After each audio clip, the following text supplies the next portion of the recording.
Ne Zha 2 is now the highest grossing animated film of all time. Let's talk about it. 立刻荡平有功，给我！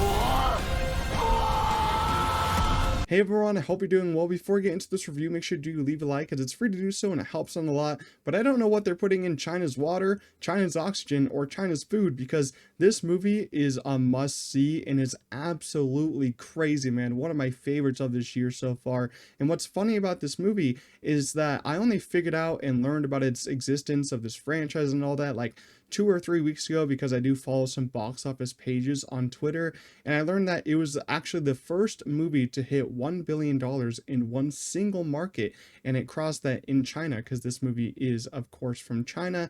Now it's crossing over to other markets, and it's actually become the highest grossing animated movie of all time, now crossing Inside Out 2. That is insane. We just had like two of the highest grossing animated movies like back-to-back years. I think that is really good for the market, really good for the medium.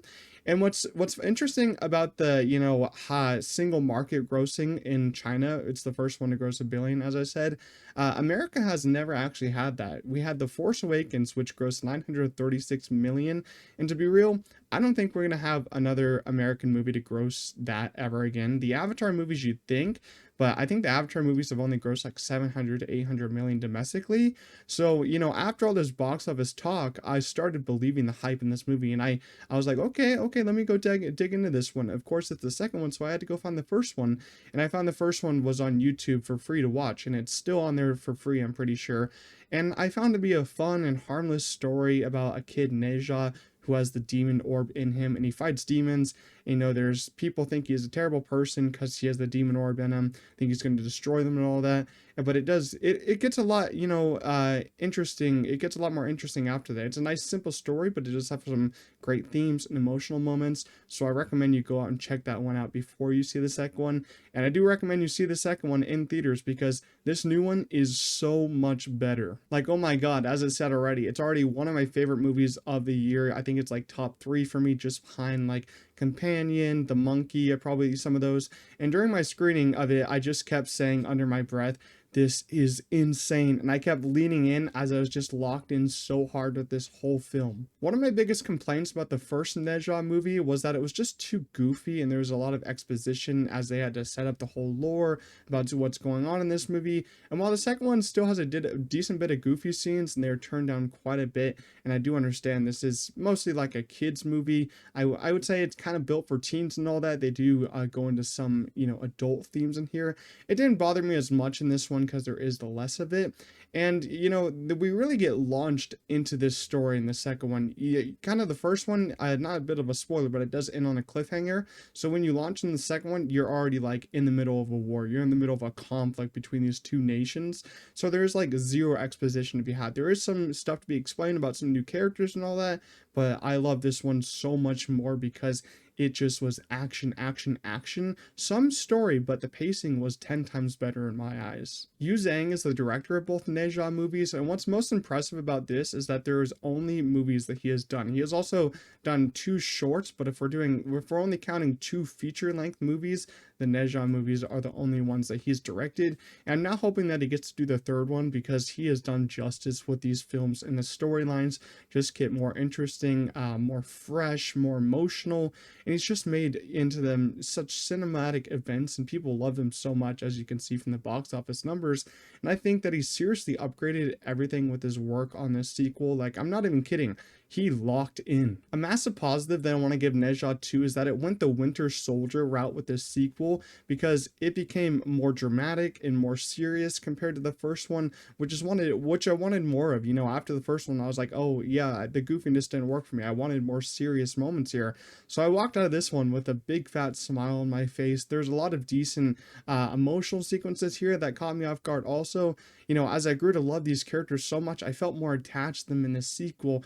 This time around, I was like almost tearing up, because there's an emotional moment in that third act that just really hit me, because this one really gets you more attached to these characters, and it begins to get more serious. So I think that is just a huge part of why I liked it so much. I also want to give a huge shout out to some of the voice actors in this movie. I want to give a shout out to Joseph, who voiced Ne Zha, and Mohan, who voiced Al Bing. I love both these characters so much, and they have a really fun moment in the movie where they kind of combine souls, combine bodies.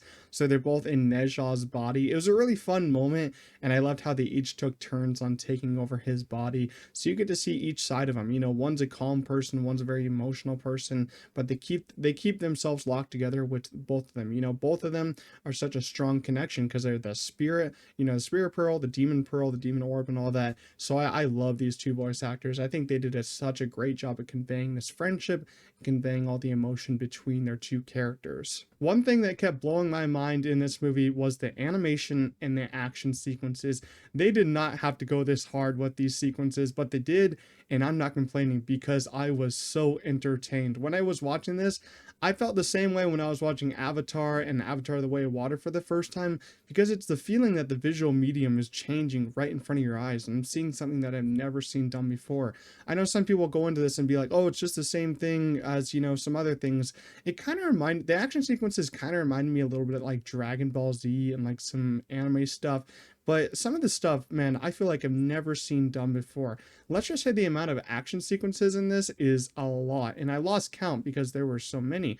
What blew my mind was that the whole third act was just a whole action spectacle. Reminded me of like Lord of the Rings movies, Return the King, and all that. Of course, also Avatar: The Way of Water.